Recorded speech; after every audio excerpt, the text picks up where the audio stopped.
theater happening off the month. Let's give a big hand to Debbie. She's going to play.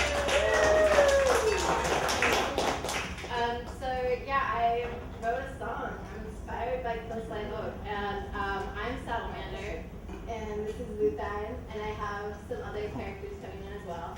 And I didn't have anybody to take on the butterfly, so is this Eric's Blue or is it Rich's Blue? I don't know. Do you guys remember? Rich just had this up? I thought she said Xerxes. Xerxes.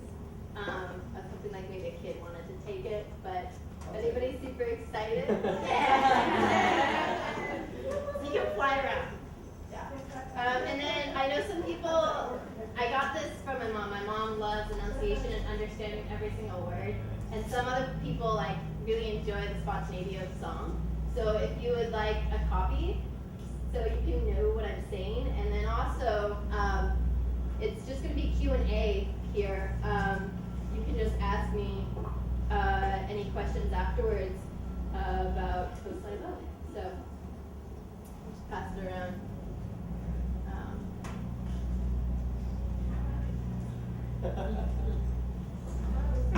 Okay.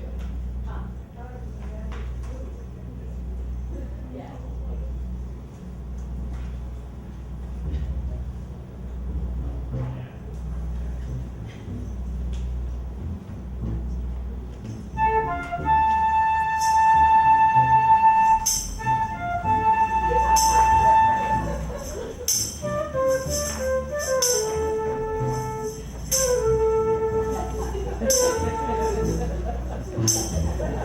I was just a little acorn in the tree, ripening with the sun and the bees, until the branches started to stir, and I was in the beak of a bird.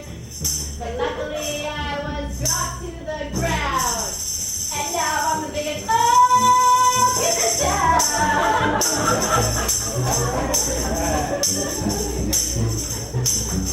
Quercus Agrifolia, Quercus Agrifolia,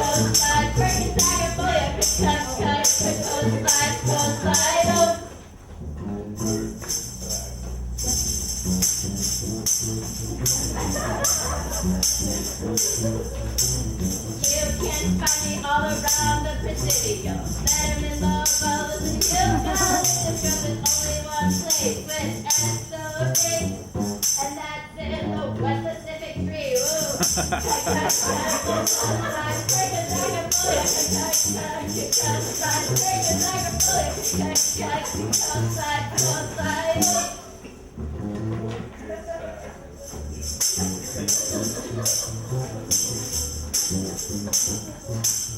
From Spanish mission to the Miwok, from Nursery to the Yurok, from acorn flower chanterelles.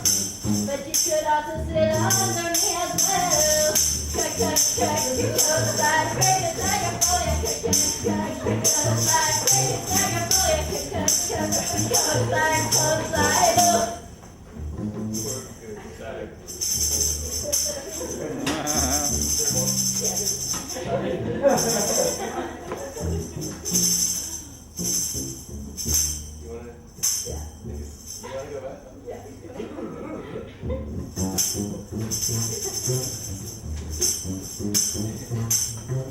Here's some fun facts about my leaves. Woolly between veins and evergreen. Alternate convex, spiny and oblong. And they all really love this song.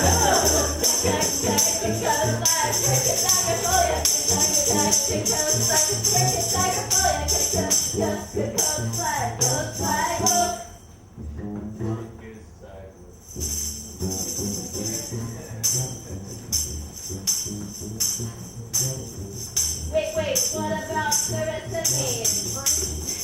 When I raise up the tree, monkeys attack in my brown acorn. Sometimes I hybridize when for a thorn.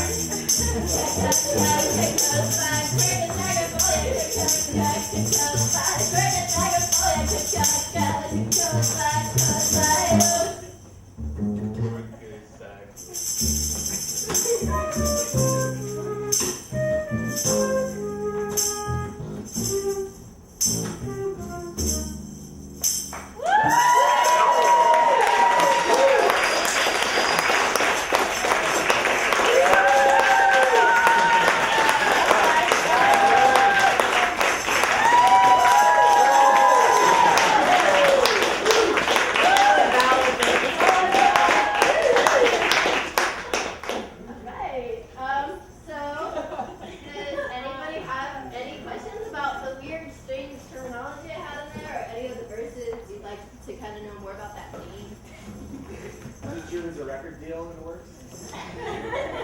No. In this day and age, you don't really need a label. What's Right monoecious? introductions. What's What? monoecious? Monoecious. That's a really good question. So monoecious is mono, right? One. And, it's about like one house. So what's cool about oaks is that, and with most things, you know, you think of like a rose, you have like the female part and all like the eggs are right here. Sorry, Mr. Oak, you just no longer. And then you have like the little male parts coming out. But that's just not the case in Costa oaks. Is you have like the male parts on, so it's all in the same tree. So you have the male parts here, and then there's another catkin that is female. So that's what's going on. Interesting. That's what's so great about plants is like, I don't know, like you know, in fifth grade they showed you the diagram with the flower, and there's just like, that's just one way like plants can organize the reproductive parts. So, any other questions? What about SOD? Yeah. Yeah, so no good. So this is a free book you can get from the USDA, a field guide to insects and pathogens of California oaks. And so sudden oak death is caused by, so just go to the tagged spots, is caused by a water mold, and water molds are kind of actually related to phytoplankton, which are from the sea. They just became zombies and decided to like parasitize plants. And so famous ones are also the potato blight in Ireland. It's the same genus. And it came over to the U.S. somehow on probably rhododendrons from a nursery in Marin. And what happens is that it attacks the trunk of a tree. So when you attack the entire trunk of a tree, the shoots and the roots can't communicate anymore and it dies. But not only is this a disease causing death, it's also working with other species in its environment. So it just recently we found out that it emits ethanol to Phytophthora mimorum, sudden oak death. And so that's actually bringing in ambrosia beetles. So it's called ambrosia beetles because there's a fungus that that hangs out in their neck, and in these little pockets called mycangia. And then so they bore in, and the fungus takes over in the sapwood and starts eating the fungus. Interesting symbiotic relationship. And then it causes the tree to die quicker. So so that's kind of like where sudden oak death research is going right now, maybe like creating a pine smell to like, it's like deodorant of some sort for the tree, like a pine smell to cover it up, or other kinds of mimicking things. So, and any other questions? Did you hear about how they cured it? Or found a way to kill it? Tell me. I guess as recent as 3 or 4 weeks ago, they discovered that if you heat up the soil, and they're actually using a commercial steamer to do it. If you heat the soil to 122 degrees, it actually kills the pathogen.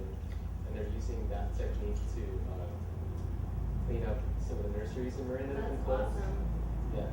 And they're trying to figure out if they can do it in the field, like around the trunks of trees. Nice.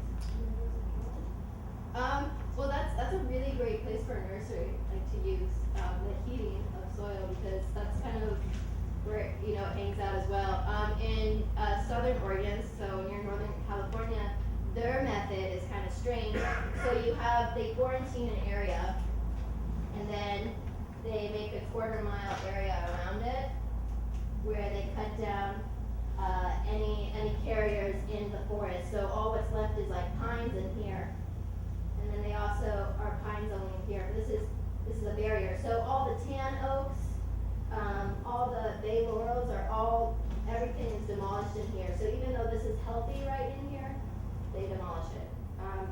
That's how they're dealing with the sudden oak death. Something else I wanted to talk about is that I mentioned it like to the Yurok, and I realized today that their distribution is not that far. It goes from, I'm going to pass this around. I want to really thank, I love citing my sources. I really want to thank Anna Larson. She was a teacher of mine at Cal. And these are her PowerPoint slides. So this one kind of shows you, it's Quercus Agrifolia. It goes from the Pomo, so up in Marin, all the way down like the Chumash and Tomba, and just down into Southern California as well. So that's actually its distribution.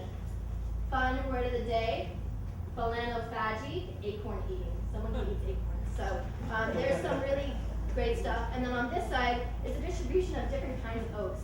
Because I was talking about hybridization, right? So that doesn't really happen so much in the Presidio, but what happens is on this piece of paper, get kind of nerdy, there's a bunch, it will hybridize with California black oak. So what's happening is it's a different species, but somehow in the plant world, that's okay. They can figure out how to make babies. So something that I noticed when I was doing some oak death work in the East Bay is that some of the tree trunks would have white ridges up the trees, but some of them would kind of be red, and so they're probably hybridizing. So you might find if you're trying to key out an oak, and it's very difficult. So that's why leaves are really important, especially herbarium species. So take a look at some of these leaves. This is really what's pretty important about ID an oak. And so I'll pass this fun taxonomic one around. But this one's also really cool. This is also from Anna Larson. These are just all the uses on a valley oak of what Native American people used. There's a lot of different uses, and I'm sure there's a lot more. I X'd out the acorn because that's not the acorn. Yeah. I just wanted to add something about the southern oak. That there's a professor at